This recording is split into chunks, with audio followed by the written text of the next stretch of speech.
जिन सुध सेवा की नहीं, ना कछु समझे बा। जिन सुध सेवा की नहीं, ना कछु समझे बा। सो काय को गिनावे आप साथ में, जिन सुध ना सुपन साक्षात। कमर बांधे देखा देखी, जाने हम भी लगे तिन ला। ले कबीला कांध पर, ले कबीला कांध पर, हंसते चले नर नार। जिन सुध सेवा की नहीं, ना कछु समझे बा। जिन सुध सेवा की नहीं, ना कछु समझे बा। दूध तो देखा नहीं, देखा ऊपर का फैल।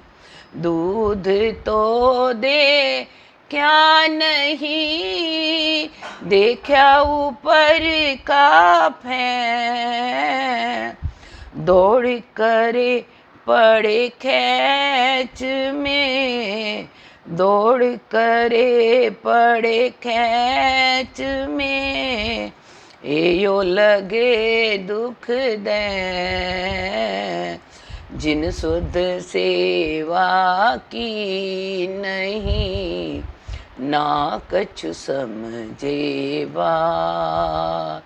जिन सुध सेवा की नहीं, ना कछु समझे बा। सन्मुख होए से वा करे, बोलत मीठे बैन।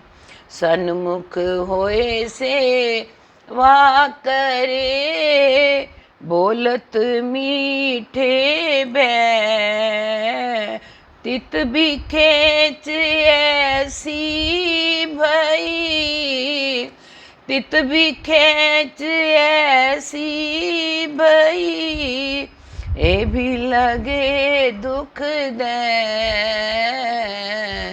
जिन सुध सेवा की नहीं, ना कछु समझे बा। जिन सुध सेवा की नहीं, ना कछु समझे बा।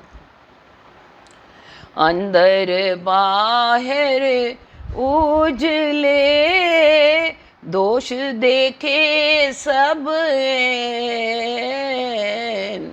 अंदर बाहर उजले, दोष देखे सब ऐन। ताई भी खेच छूटी नहीं, ताई भी खेच छूटी नहीं, ए भी लगे दुख दे।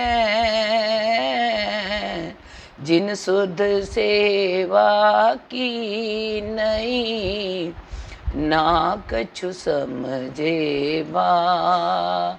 जिन सुध सेवा की नहीं, ना कछु समझे बा।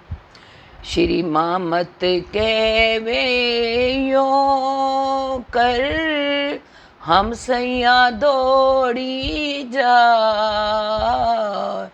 मामत कहवे यो कर, हम सैया दौड़ी धार।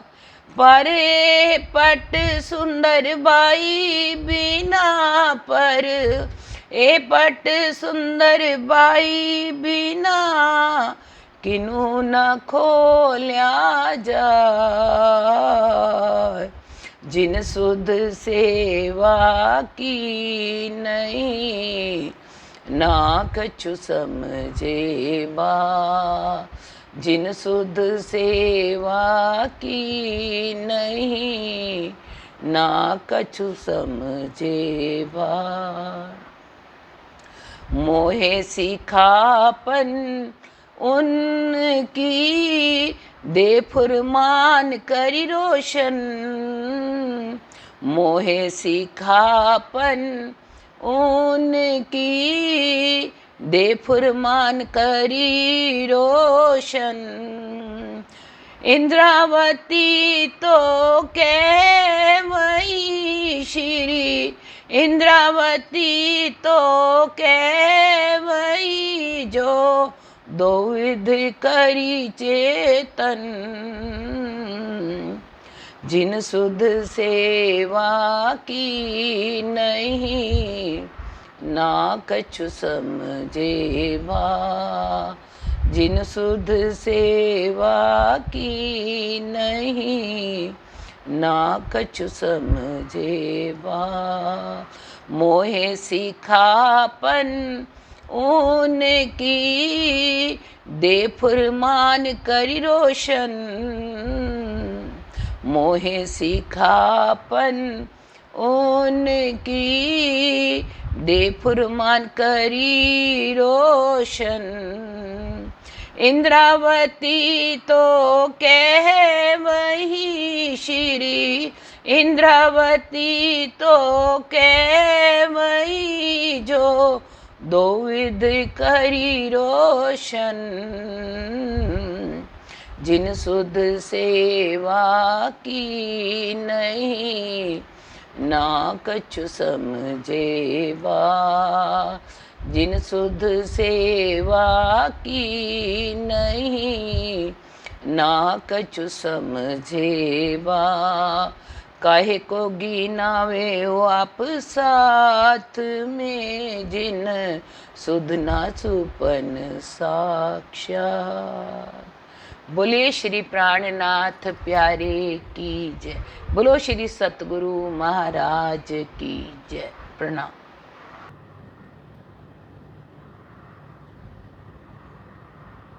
अब पार सुख क्यों प्रकाशिए ये है अपनो विलास। महामत मनसा मिट गई सब सुपन के आस। सब सुपन के आस।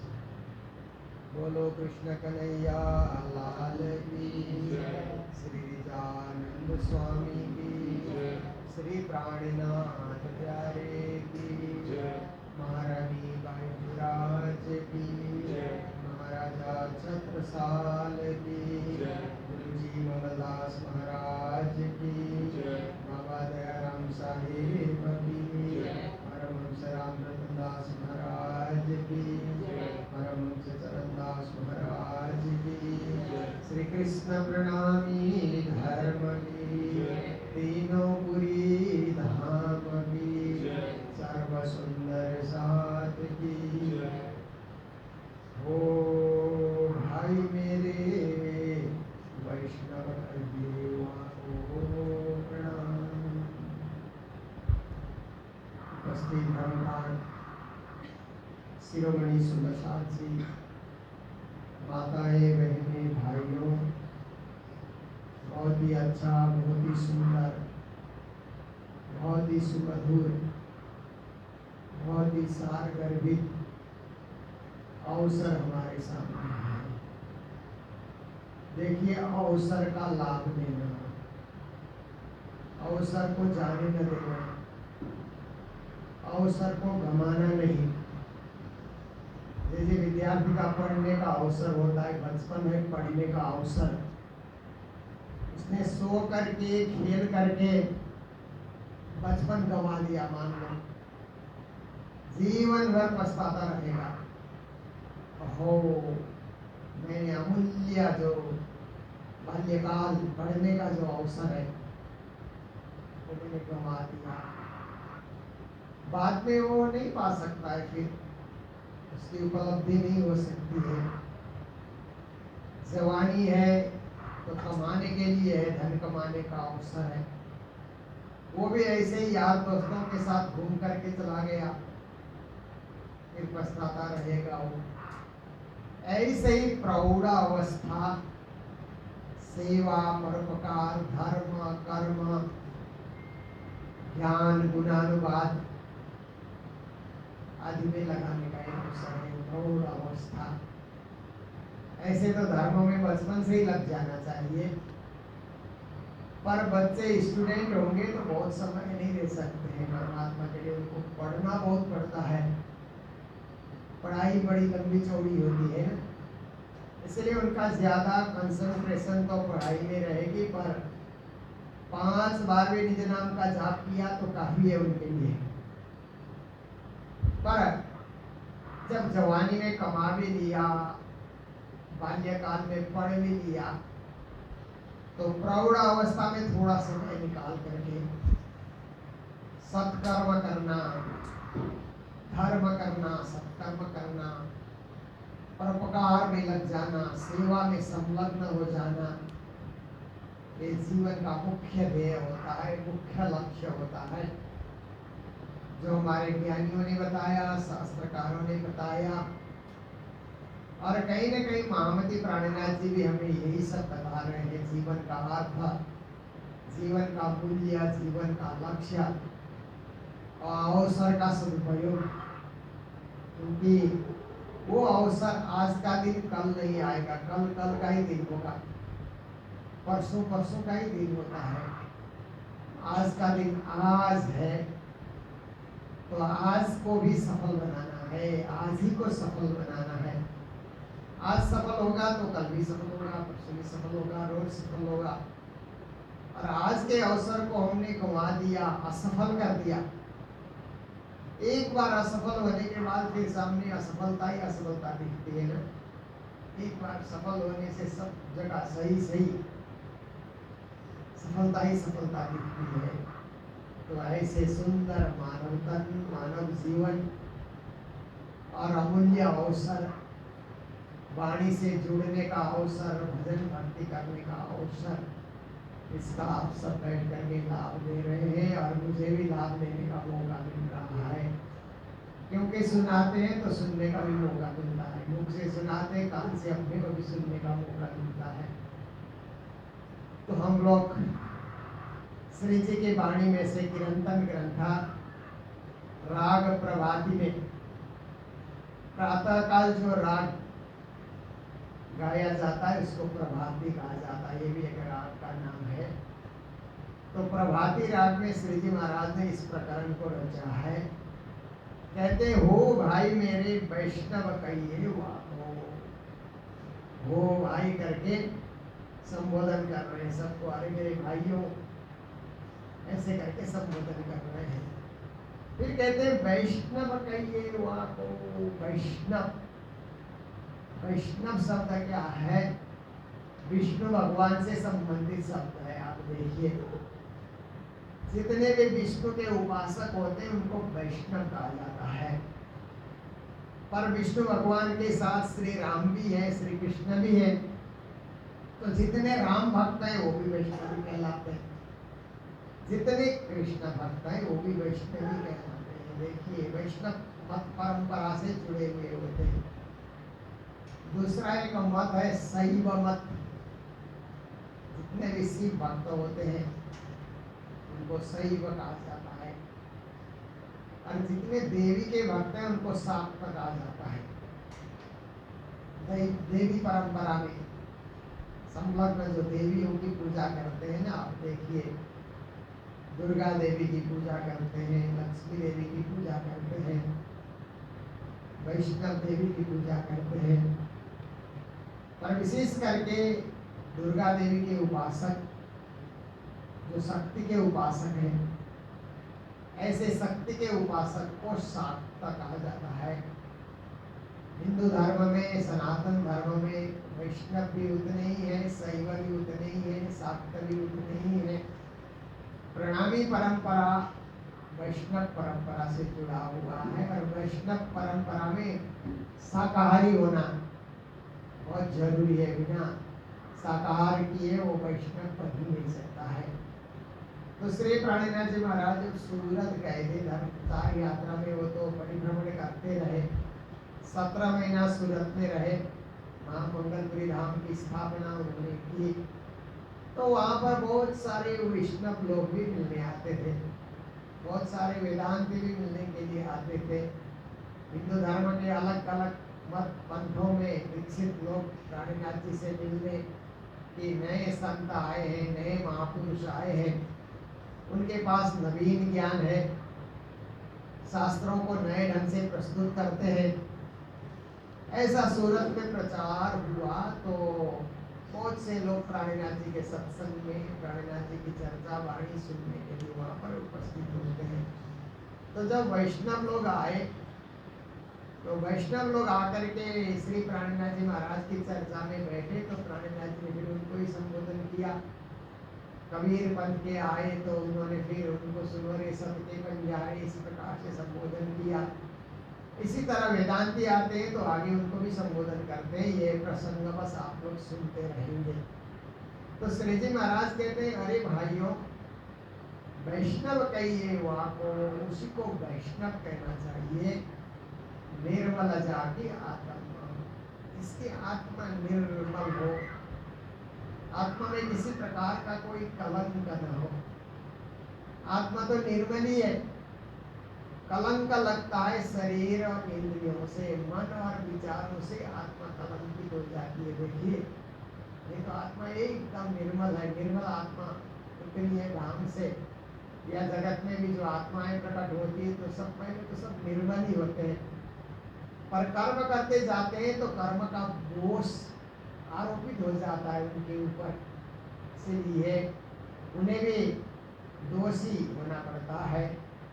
पर निर्दोष होने के लिए परमात्मा के शरणागत हो जाना, सब कर्म परमात्मा को अर्पण करके फिर निष्कर्म हो जाना। जो कुछ भी हो रहा है या हो गया आज तक, हे परमात्मा आपको अर्पण है, ऐसा करके आत्मा निर्मल बनाना। दोष से आरोपित बन करके नहीं रहना, दोष और आरोप से मुक्त होने के लिए प्रयास करना। जैसे आप देखिए ना कि कोई व्यक्ति सामाजिक दोष से दोषी कहलाता है तो उसके ऊपर केस चलता है ना, ये व्यक्ति दोषी है, तो कोर्ट में जाकर के वो क्या करता है कि खुद निर्दोष होने के लिए साबित करता है ना, अपना गवाहियां देता है, कैसे कैसे वो अपने जीवन को और जीवन में जो कुछ भी हुए उनको एक प्रमाण के साथ बोलता है और निर्दोष साबित होता है। पर धर्म क्षेत्र में न्यायालय जाने की जरूरत नहीं है। धर्म क्षेत्र में प्रभु का न्यायालय है, परमात्मा का न्यायालय है, इसलिए मंदिर में आकर के निर्दोष होना, निर्मल होना, पावन होना, पवित्र होना। तो श्री प्राणनाथ जी महाराज कहते हैं, जिसने अपने आत्मा को निर्मल बना लिया, वैष्णव उसी को कहा जाएगा। जैसे महात्मा गांधी एक नरसिंह मेहता का भजन गाते थे ना, वैष्णव जन तो तेने कहिए, जो पीड़ पराई जाने रे। लंबा भजन है पर उसका मुख्य जो है ना स्थाई यही है कि वैष्णव उसी को कहा जाए जो दूसरे की पीड़ा को समझे, पर पीड़ा को समझे, उसको वैष्णव कहना चाहिए। ये उस नरसिंह के भजन का सार है जो गांधी जी ने अपनी प्रार्थना सभा में इसका प्रयोग किया और आज भी ये भजन बहुत सारे अच्छे प्रसंगों में गाए जाते हैं। उसी तरह महामती प्राणनाथ जी भी वैष्णवों को समझा रहे हैं कि आत्मा को निर्मल करो। पहले केवल शरीर नहाने से, धोने से, शुद्ध वस्त्र पहनने से अंतर की निर्मलता नहीं आती है। मन निर्मल नहीं होता है, बुद्धि निर्मल नहीं होती है, आत्मा निर्मल नहीं होती है। इसलिए प्रयास करो कि इन सब को, सूक्ष्म चीजों को भी निर्मल करने के लिए आप प्रयास करो। नीच कर्म के निकट न जावे। अब निर्मल होने के लिए उपाय क्या है कि जो नीच निंदनीय कर्म है, ये कर्म नहीं करना चाहिए, ऐसे शास्त्रों में लिखा हुआ है ना, उसके पास भी नहीं जाना चाहिए। जैसे चोरी करना, झूठ बोलना, हत्या करना, मार देना किसी को, ये सब जो है निष्कर्म कहे जाते हैं। किसी के साथ धोखा करना, ठगी धंधा करना, ऐसे सब क्या है कि उसको निष्कर्म कहा जाता है। शास्त्रों में उनको निषेध किया गया है, ये उचित नहीं है। ऐसे करके जहाँ पर शास्त्रों ने प्रतिबंध लगा दी है, उस तरफ वो नहीं जाता है। शास्त्रों ने जो विधान किया है उसको वो पालन करता है। शास्त्रों में जहाँ निषेध है तो उस तरफ वो देखता ही नहीं है। तो नीच कर्म के निकट न जावे, निंदनीय कर्म के निकट वो जाता ही नहीं है। जाए पहचान भई पार ब्रह्म, जिसने पर ब्रह्म परमात्मा को पहचान लिया है वो उनकी भक्ति में लगा रहेगा। ज़्यादा समय परमात्मा की भक्ति में लगा देगा, परमात्मा की आराधना में लगा देगा। ज़्यादा समय नीच कर्म की ओर जो समय लगा रहा था वो समय अब क्या करेगा, वो समय अब परब्रह्म परमात्मा की भक्ति में वो समर्पण करेगा।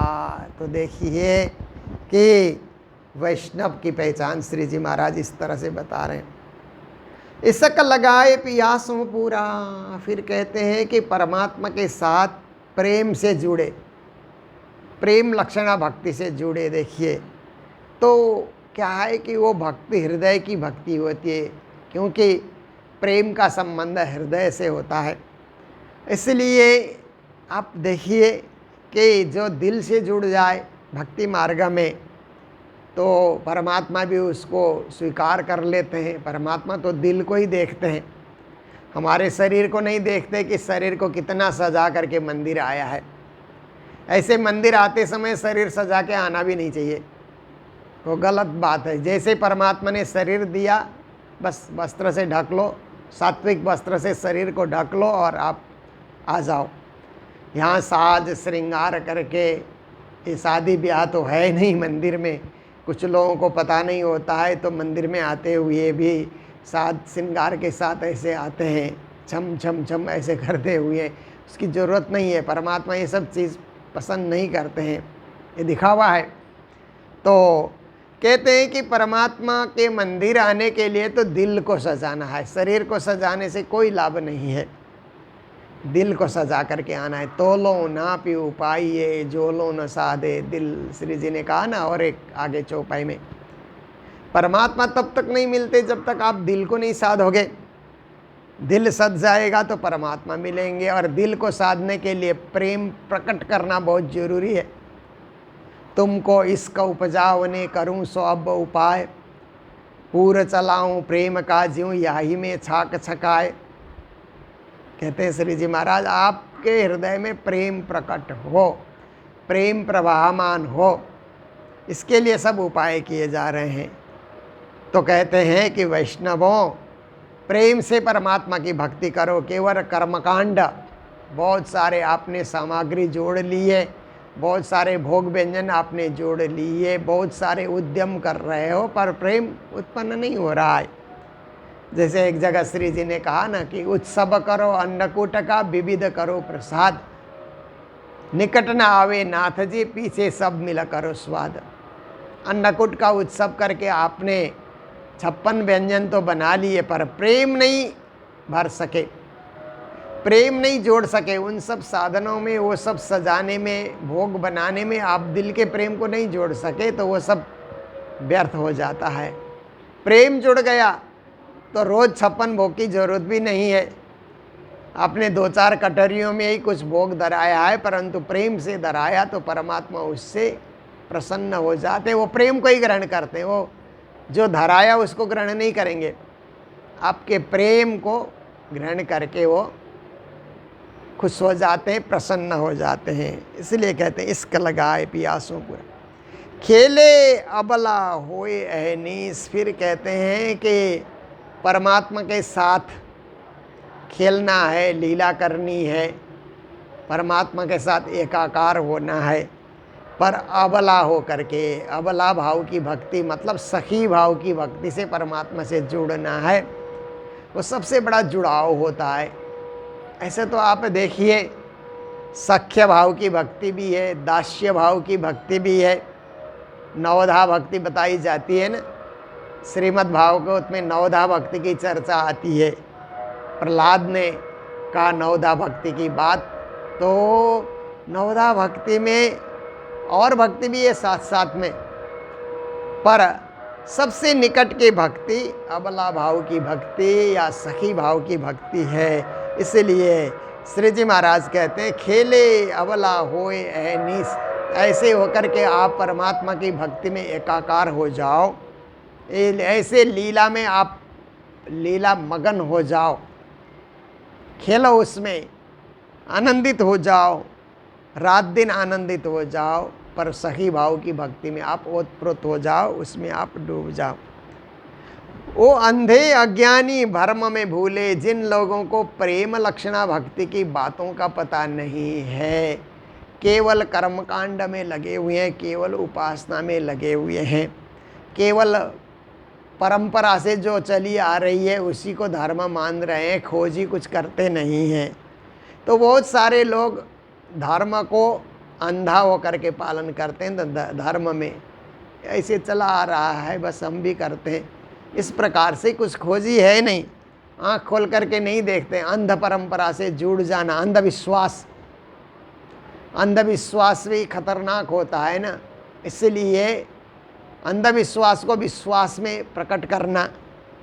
पर बहुत सारे लोग अज्ञानी लोग होते हैं और अंधे होकर के कर तो रहे हैं, परंतु क्या कर रहे हैं उनका कुछ पता नहीं उनको होता है, भ्रम में भूले हुए रहते हैं। पर याठ और प्रेम को रस, श्री जी महाराज कहते हैं भक्ति प्रेम के रस से परिपूर्ण होना चाहिए। प्रेम है तो परमात्मा है, और प्रेम नहीं तो परमात्मा कोसों दूर है। और परमात्मा फिर ज्ञानी जन कहते हैं ना, परमात्मा प्रेम के भूखे हैं, पूजा के भी भूखे नहीं है। पूजा इसलिए करते हैं कि प्रेम प्रकट करने के लिए। जैसे आप देखिए ना, हमारा तो मक्खन से लेना देना होता है ना, पर दही को इसलिए मथते हैं कि मथने से मक्खन निकलता है। ऐसे ही पूजा में हम आधा घंटा इसलिए समय लगा रहे हैं कि वहाँ पूजा करने में प्रेम प्रकट हो जाए। और पूजा करने के बाद आप ध्यान लगा करके बैठिए, 2 मिनट लगाइए, 5 मिनट लगाइए, 10 मिनट लगाइए, एकदम शांत होकर के एकाग्र होकर के ध्यान में आप बैठिए। तो उस समय आपको ऐसा आभास हो जाए कि हम मूल मिलावे में राजश्यामा के चरणों में बैठे हुए हैं, श्री राजश्यामा सिंहासन में विराजे हुए हैं, हम उनके चरणों तले सखी भाव से बैठे हैं। ऐसा ध्यान लग जाए तो आपकी भक्ति पूरी हो गई, आपकी भक्ति साकार हो गई। इसलिए कहते हैं या ठौर प्रेम को रस, ये प्रेम का रसपान करने का स्थान है। इसलिए वैष्णवों अपनी भक्ति में कुछ सुधार लाओ और भक्ति में एकाग्रता लाओ, भक्ति में निर्मलता आनी चाहिए। ये शिक्षा प्राणनाथ जी महाराज दे रहे हैं।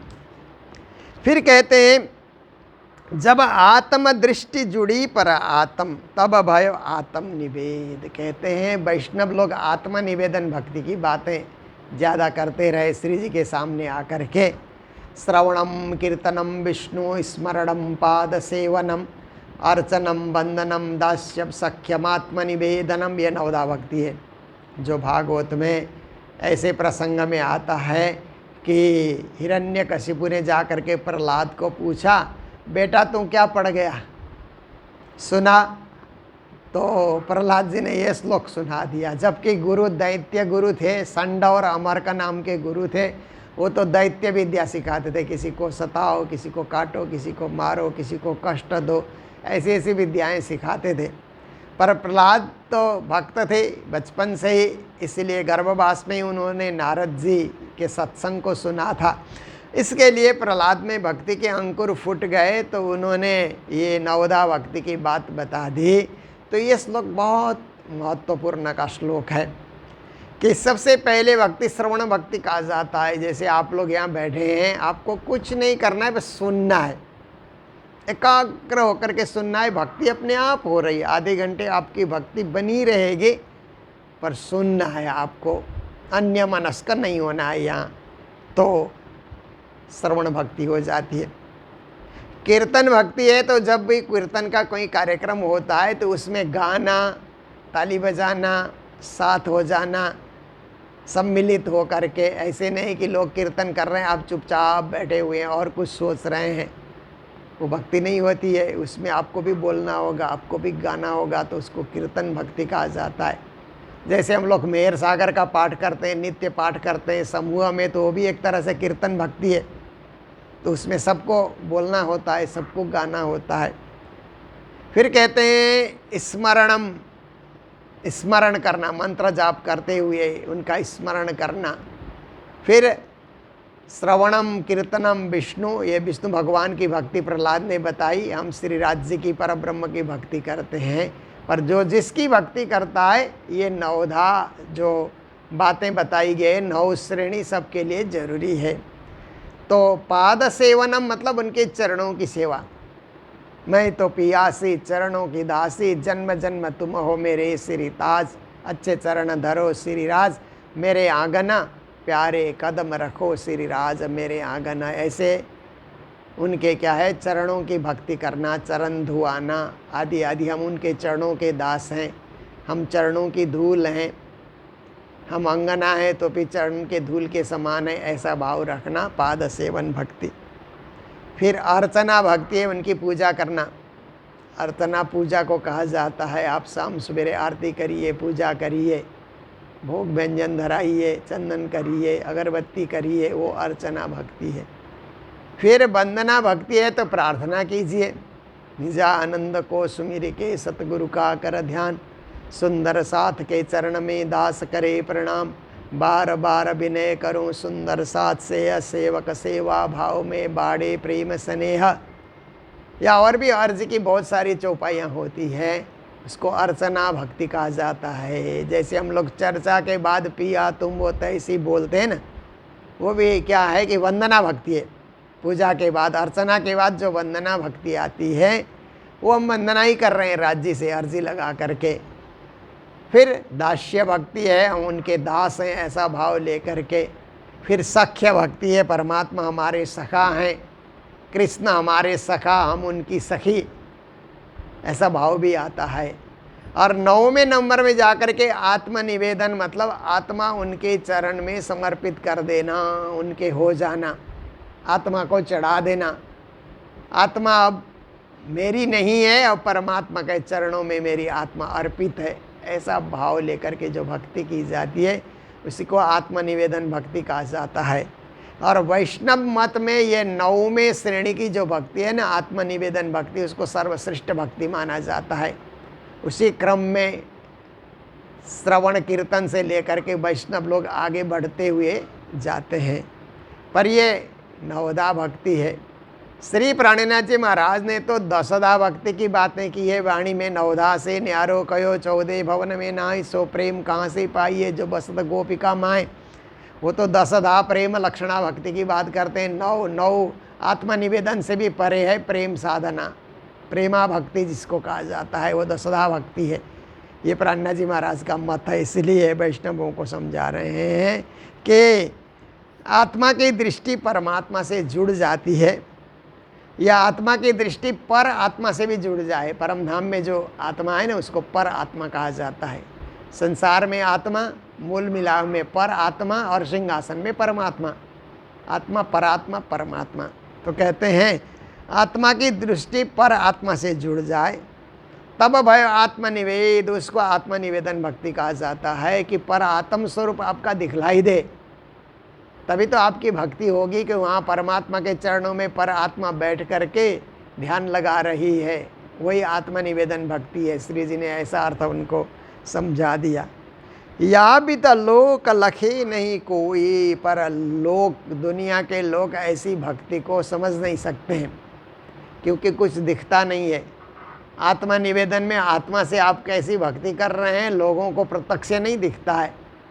लोगों को दिखता है तो जाहिरी भक्ति, कहीं हवन हो रहा है तो लोगों को दिखता है, कहीं ज़ोर से आरती बोली जा रही है, घंटी बज रहे हैं, शंख बज रहे हैं, तो लोगों को दिखलाई देता है, अरे सब लोग मिलके भक्ति कर रहे हैं। कहीं धून कीर्तन लगा रहे हैं, कहीं ऐसे सब जो है ना तीर्थ यात्रा कर रहे हैं, तो भक्ति दिखती है। पर आत्मा में जोड़ना, परमात्मा में जोड़ना, ये दुनिया वालों को नहीं दिखता है।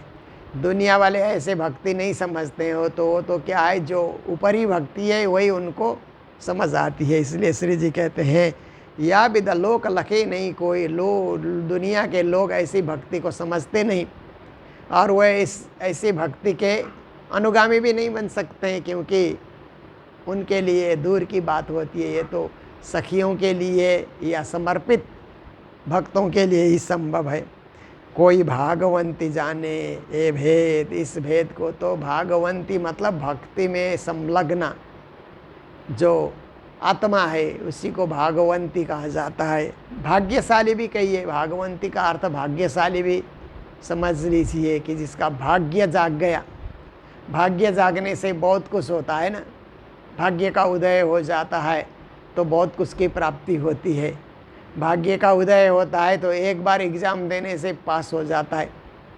अभी भाग्य का उदय नहीं हुआ है तो 2, 4, 10 बार भी कभी कभी देना पड़ता है। कई बच्चे आजकल सीए करते हैं, तो सीए करते हुए कुछ बच्चे तो एक ही बार में निकल जाते हैं, कुछ बच्चे कई बार देते हैं, और कई लोग तो पास भी नहीं कर पाते हैं।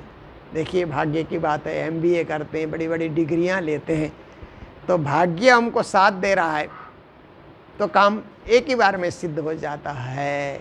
तो भक्ति करने में भी भाग्य साथ दे तो हमारी भक्ति सफल भक्ति हो जाती है, सही भक्ति हो जाती है, और उस भक्ति में फिर पुनरागमन, पुनर्भव कुछ नहीं रहेगा, पुनरावृत्ति भी नहीं रहेगी। एक ही बार में आपने कर लिया, पार हो गए, सफल हो गए, ऐसी आपकी भक्ति हो जाती है। जैसे कभी कभी क्या है कि हमारे कपड़े गंदे हो जाते हैं ना, एक ही बार आपने धो लिया ध्यान से तो एकदम साफ हो जाता है। कभी जरा सा ध्यान इधर उधर हुआ तो धोने के बाद सुखाने जाइए तो कोई ना कोई दाग वहाँ दिखलाई देते हैं। अरे हमने ध्यान ही नहीं दिया, तो लगी चुनरी में दागा कहते हैं ना। ऐसे ही हमारे जीवन में भी कोई ना कोई दाग लगे रहेंगे, पर हमें होश के साथ भक्ति करनी है और हमारा भाग्य भी जागे। भाग्य को जगा करके हमें भक्ति में संलग्न होना है। तो ऐसे लोगों को श्री प्राणनाथ जी महाराज भागवंती कहते हैं, भाग्यशाली। ये भक्ति के भेद को समझ सकते हैं, क्योंकि भाव और भक्ति में भी भेद है। बहुत लोगों को पता ही नहीं होता है, सब किए जा रहे हैं, एक ही है ऐसा करके लोग कहते हैं। पर उसमें भी तो जैसे पढ़ाई तो एक ही तरह की होती है, परंतु प्रथम द्वितीय तृतीय आते हैं ना बच्चे, इसी तरह भक्ति में भी अलग अलग तरह की श्रेणी की भक्ति कहलाती है। उसमें पराप्रेम लक्षणा भक्ति अव्वल की, 1 नंबर की प्रथम श्रेणी की भक्ति कहलाती है। ऐसी भक्ति में वैष्णवों को संलग्न होना चाहिए। पर वैष्णवों को तो मात्र श्री जी ने संबोधन किया, हम सबको भी ऐसी भक्ति में संलग्न होना है और जीवन को सफल बनाना है, जीवन को सार्थक बनाना है। तो आज का भी हमारा समय पूरा होने आया। जो हम लोग रोज़ आधे घंटे के लिए ऑनलाइन चर्चा सुनते हैं, उसका रसपान आज भी हम लोगों ने कर लिया। कल आगे इसी प्रसंग को हम आगे बढ़ाते रहेंगे। तो आइए, आज के दिन मंगलधाम में जो सेवा आई है, काली झोड़ा सिलीगुड़ी और कालिम्पोंग के बीच में है, बहुत ही रमणीय स्थान है। वहाँ भी हम लोगों का मंदिर है। काली झोड़ा निवासी प्रेम कुमार वैष्णव जी एक बहुत ही धर्म प्रेमी सुंदर साथ थे, गुरु जी के परम भक्त थे। उनके धाम गमन का 6 माह पूर्ण हो रहा है। तो उनकी धर्मपत्नी मीरा वैष्णव और पुत्र श्याम, सुखदेव, पुत्र वधू सृजना, कामना, पुत्री राजबाला और उनके दामाद हैं राजेश। ये सपरिवार मिलकर के आज मंगलधाम में आ रहे हैं और गोटा पारायण के साथ राज्य का राजभोग और भंडारे की सेवा उनकी ओर से है। सपरिवार को मंगल बधाई, मंगल कामनाएं देते हुए धामवासी आत्मा के प्रति श्रद्धा भाव व्यक्त करते हैं, प्रेम वैष्णव जी के प्रति। तो इन्हीं शब्दों के साथ आइए आज के प्रसंग को चौपाई दोहराते हुए पूर्ण करते हैं। बोलो सतगुरु महाराज की, श्री प्राणनाथ प्यारे की। जब आत्मदृष्टि जुड़ी परात्मा,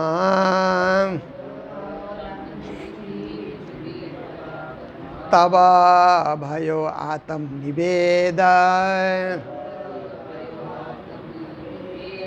या विद लोक लखे नहीं कोई कोई भागवंती जाने भेद कोई भागवंती जाने भेद बोलो श्री प्राणनाथ प्यारे की श्री धाम के धनी की प्रणाम। या तुम हो कैसी कीजियो, मैं अर्ज करूं मेरे पीर जी। हम जैसी तुम जिन करो, मेरा तलफ तलफ जाए जीव जी।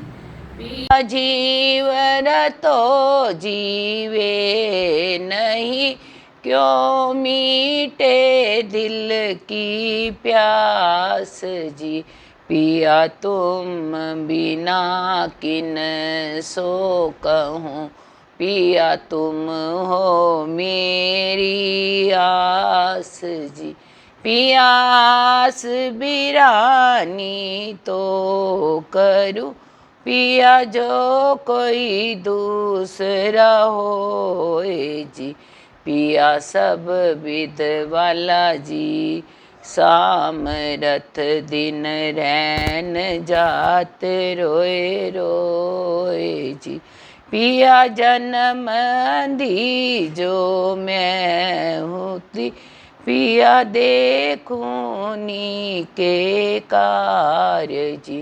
पिया जब तुम आप दिखाओगे, तब देखूंगी नैन नजार जी। ए पुकार पिया मेरी सोन के, वाला ढील करो अब जेन जी। पिया शन शन खबर जो लीजियो, मैं अर्ज करूं दुल्हन जी। पिया एती अर्ज मैं तो करूं, पिया आड़ी भई अंतराय जी। सो आड़ी अंतराय टाल के, दुल्हा लीजे कंठ लगाए जी। पिया कंठ सो कंठ लगाए के, पिया कीजे हास विलास जी। पिया वार ने जाए श्री द्रावती, पिया राखो चरणों के पास। पिया तुम दुल्हा मैं दुल्हनी, पिया और न जानू बात जी। पिया इश्क सो सेवा करूं, धनी सब अंगों साक्षात जी। पिया सदा सुख दाता धाम धनी, मैं क्या कहूँ किन सो बात जी। श्री महामती जुगल किशोर पर, वारी अंगना बल बल जात जी। पिया सदा सुख दाता धाम धनी, मैं क्या कहूँ किन सो बात जी। श्री महामती जुगल स्वरूप पर, वारी अंगना बल बल जात जी। पिया तुम हो तैसी कि मैं अर्ज करूं मेरे पीव जी। पिया हम की तुम जिन करो, मेरा तलफ तलफ जाए जी। बोलो श्री प्राणनाथ प्यारे की जय। बोलो श्री सतगुरु महाराज की जय। बोलो कृष्ण प्रणामी धर्म की जय। बोलो कृष्ण कन्हैया लाल की जय। प्रणाम।